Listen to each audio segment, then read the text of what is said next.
welcome too. Oh, thank you, Pooh.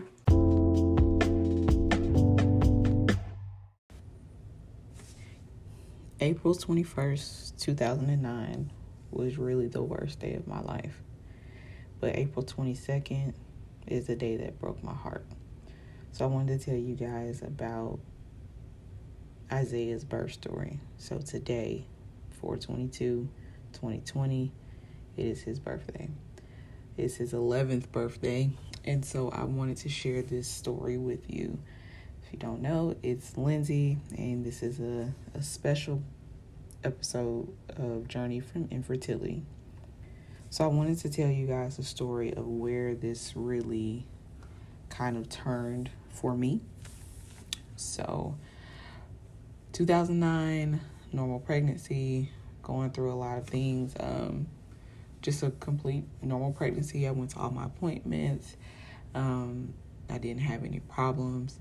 But maybe the week or so before I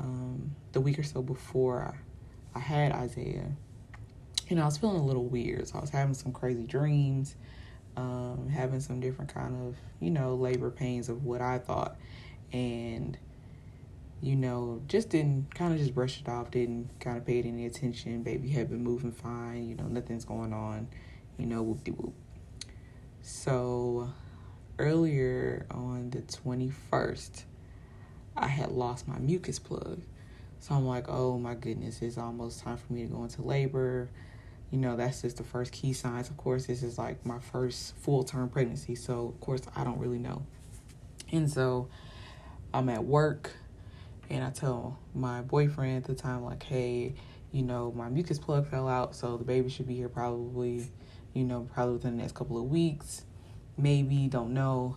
And, while I'm sitting at work, I'm starting to feel like contractions. And so my mom was working with me at the time.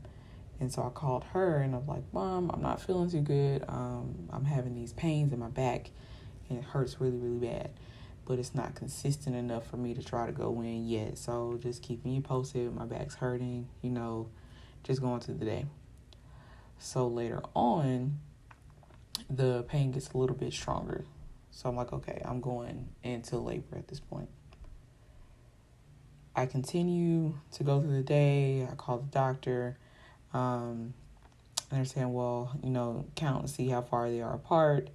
And so at that time, it was probably like maybe 10 minutes that the contractions were going.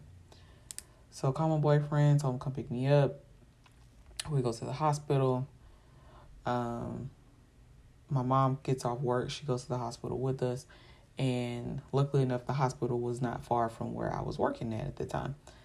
So I get to the hospital, go through the emergency room, go through labor and delivery, telling them I'm having contractions, I'm having these pains. And, we're just sitting around just talking. And so they're trying to put the monitor on me. So if you've been pregnant before, they usually put a fetal monitor on your stomach. And so at first, the nurse was trying to put it on. She could never find the baby's heartbeat. So she was like, oh, the baby's just playing, just keep running, can't find it. But then it goes on a little too long. So she actually finally just hooks it up and just lets it go. And then she couldn't find the heartbeat. So we continue going, and they order an ultrasound just to see, what's going on. They asked me, have I felt the baby move? And I told them, well, yeah, I felt it, but I don't really remember the last time I actually felt the baby move. So they order the ultrasound, and the tech comes in maybe 10, 15 minutes later. And I currently work cardiology, but I was working cardiology at the time. And so I know what it sounds like looking for a heartbeat. And so she just has this look on her face.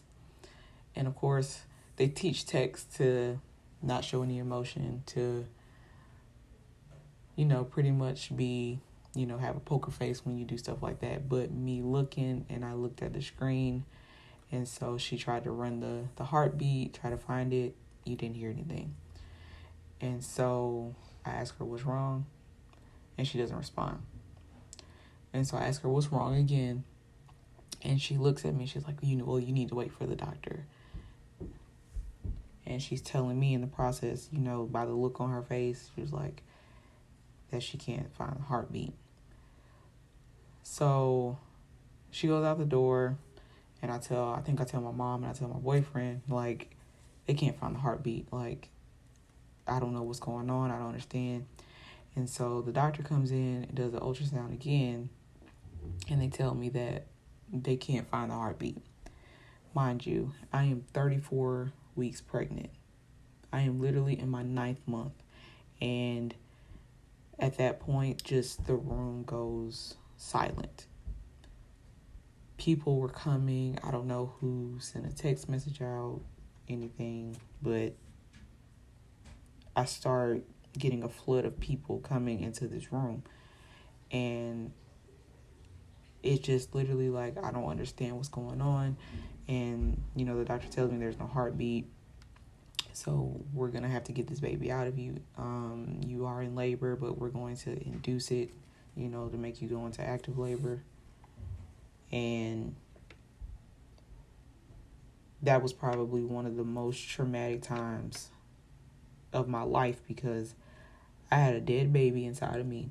And not to be blunt or, not acknowledge, what's going on, but my child has just died that I've carried for 9 months.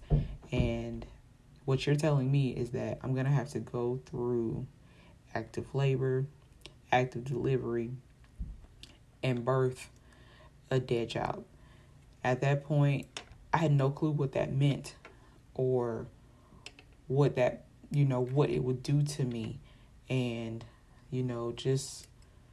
they finally put me up on the floor. They gave me the Pitocin. They gave me the epidural. Like, I went through the whole delivery experience to the point that I'm in the delivery room.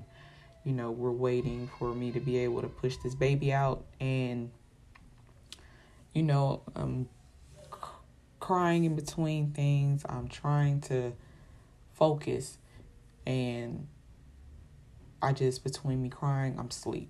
I wake up, I'm crying, I'm going back to sleep. It was just like, there was no words to be said. There was nothing anybody could say to me. There was nothing anybody could do. And so I try to do my best at resting. And so at about 3 o'clock or so, it was almost 4 o'clock because his birth time was 3:53. I wake up and I said, I'm feeling pressure, and I didn't know what was going on. So I'm like, I really feel this pressure, like I need to push. And I really didn't even have to push at that point, because I reached down, not to be graphic, but I reached down and I felt his head. So I had already started pushing anyway, called the nurse. And they said, well, hold on, we're trying to get the doctor, whoop-de-whoop. And it wasn't even maybe less than 10 minutes, and I pretty much had caught him myself. I had just had my son, and it was the hardest thing to do, because it was not something that I wanted to do. And it was traumatic to the point that I had to catch my own child, because the doctor wasn't coming fast enough. And I had to get through the motion of seeing my child, seeing my child the way that he was. He was rather small, even though I was only 34 weeks. He was about 3 pounds at that time. And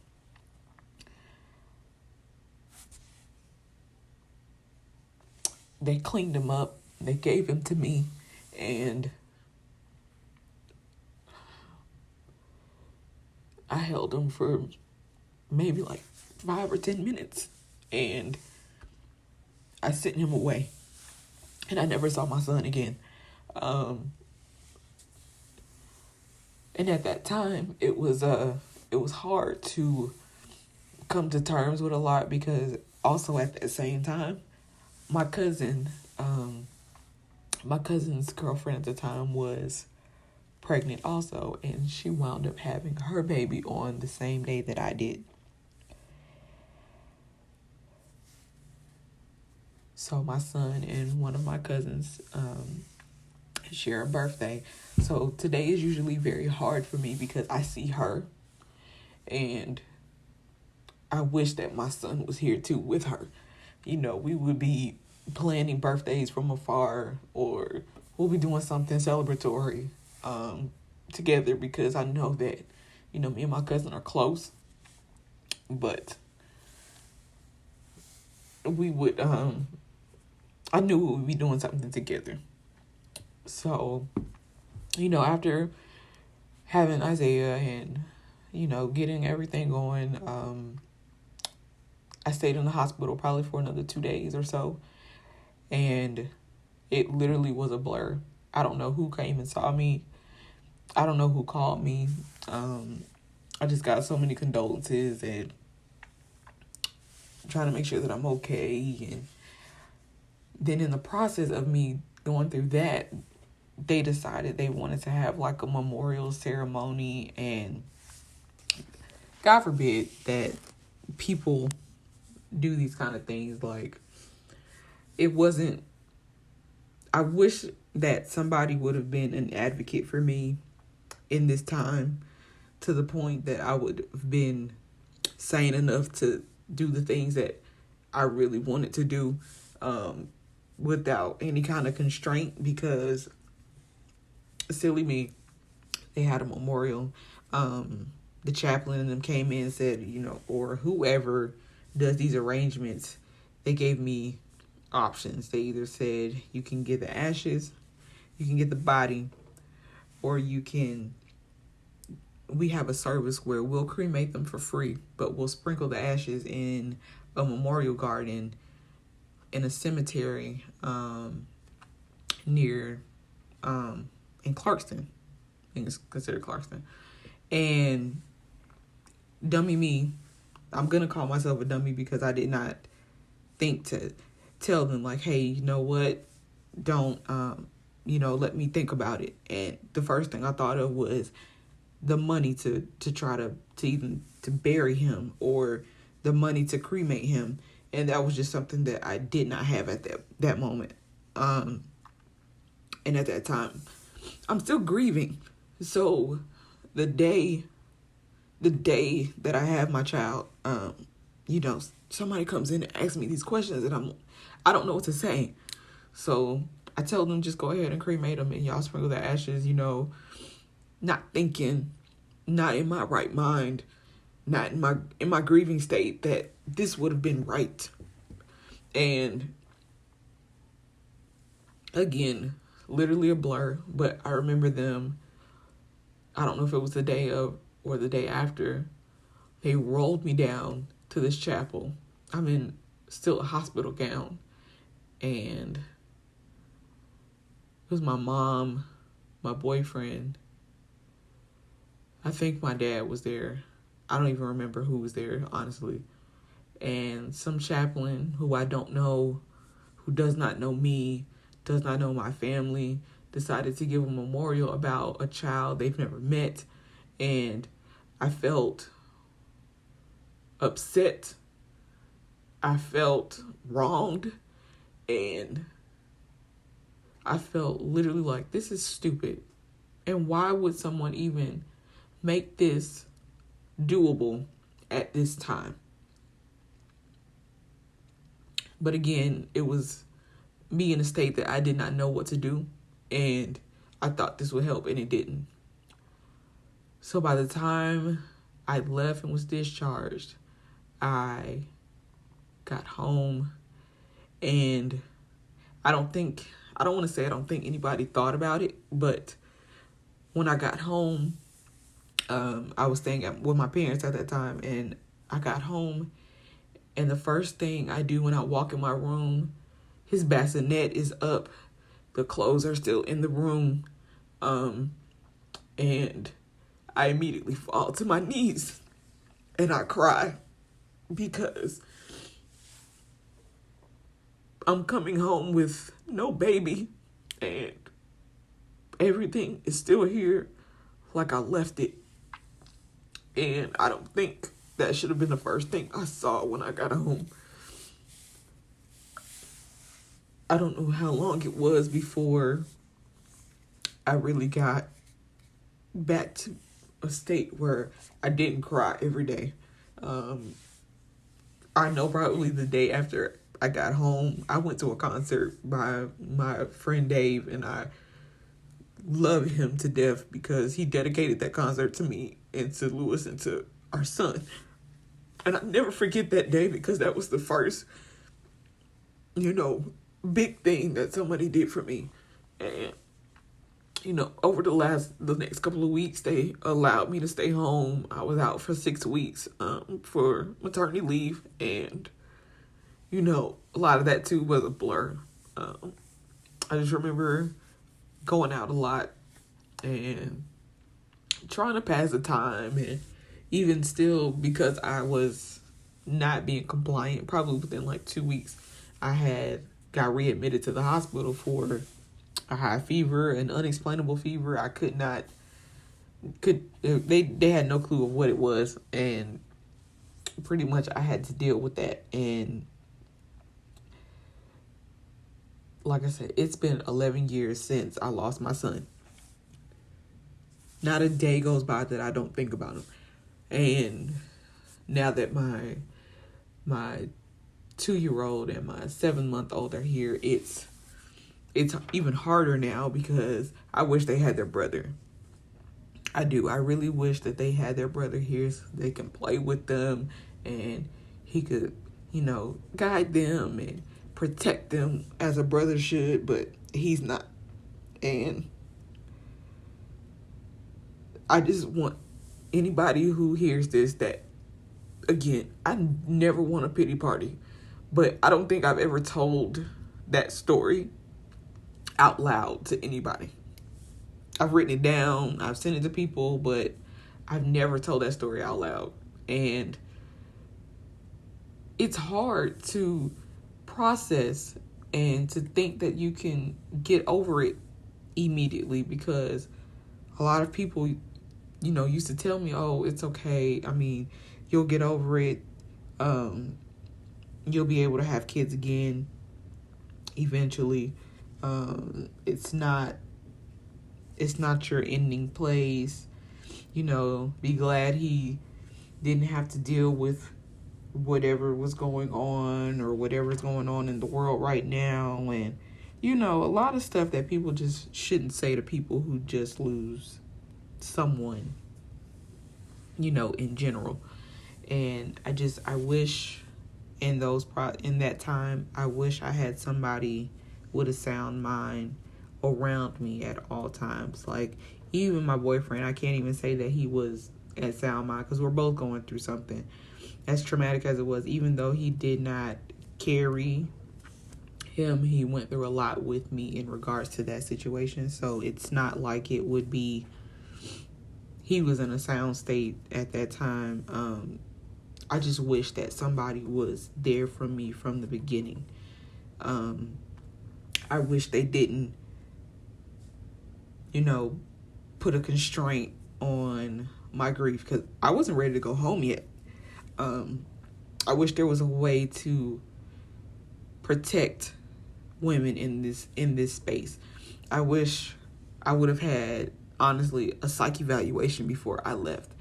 I wish that somebody would have told me that, therapy doesn't work in a day, which is what I thought. And it never happened. And up until now, I'm just now starting to go to therapy to work on this and work on what's going on, work on what's happened, because I honestly do have PTSD in regards to this situation. And it's never stopped. I just hope that hearing this story, I'm not the only person who's ever gone through this. And for me to be 31 years old at this point, to have had a stillborn in my life, that this molded me to where I am now. It was never a stopping point for me, but it did help me get, it helped me grow. It helped me to be strong. So even though I can still tell that story, I can cry my eyes out, I still have raw emotions about it. I can still tell the story sometimes in pieces without it being me crying the whole way through. But it used to be the time that anybody would say my son's name, I'm in tears. The moment, it never failed. You brought up my son, I'm crying. Now it takes a lot for me to bring that up before. So now I can speak about my son. I love him. I miss him. I want him here. But it took literally me to get to year 11 to be at this point that I'm not ashamed to tell my story. I'm not ashamed to tell people that I've lost my son, because at the beginning I was ashamed to tell people that I lost children. I was ashamed because I did not carry my child, and I blamed myself for so many years about me losing my child, and I blamed myself for all the miscarriages and things that I had. I continued to blame, and it took me probably up until maybe 5 years ago to stop. It took me probably 5 years ago to stop blaming myself, stop blaming my body for what happened, and just accept the things that happened. I'm not going to say that my faith was strong at that point, because I had lost all religion the day that I lost my son. Like, why would you do this? Who do you think you are doing this to me? And who do you think you are to just take my son from me? Like, you're God, the creator. So why would you take somebody from me that I didn't even get to meet? So at this point, I just wanted to share my birth story with him, because nobody has heard it. Nobody has heard it. Only people have lived it with me, and that's my really close friends and my family. And so I wanted to share this story because, again, I want people to know that those times are not just cut and dry for people. It's like you walk in one day saying that you're going to have a baby, and then 2 days later you walk out and you have nothing. Everything that you've built up toward is gone. And my son was one of those things that was taken away from me. And I just want to give somebody a voice, because I know I'm not the only person who's gone through that, but I know a lot of people are afraid to share that. So if you ever come across somebody who you meet that has a birth story, or they're kind of hesitant about telling it, something might be wrong and something they might not want to share with you. But again, I want to be able to give people the confidence to tell their story and be able to vocalize their feelings, because that was one thing I never wanted to tell anybody, is that I was ashamed of growing this child and then losing this child. Full-blown ashamed, because I could not carry my child to term. And I don't want anybody to be ashamed of you losing your children. I want you to be proud, because from that moment, you're a mother. You're a mother. You're a father at that point. You are a parent. And you can never deny the children that you have lost, because they are what made you parents in the first place. So again, today is Isaiah's birthday. He would have been 11 years old today. And I wanted to be able to celebrate his life by sharing his story, because without him, this story would not exist. So this was a special edition that I wanted to do for today. And I just want you guys to know, don't be ashamed of your story. If you can, tell it the best way that you can. Even if you have to shorten it until you feel comfortable telling it, do it.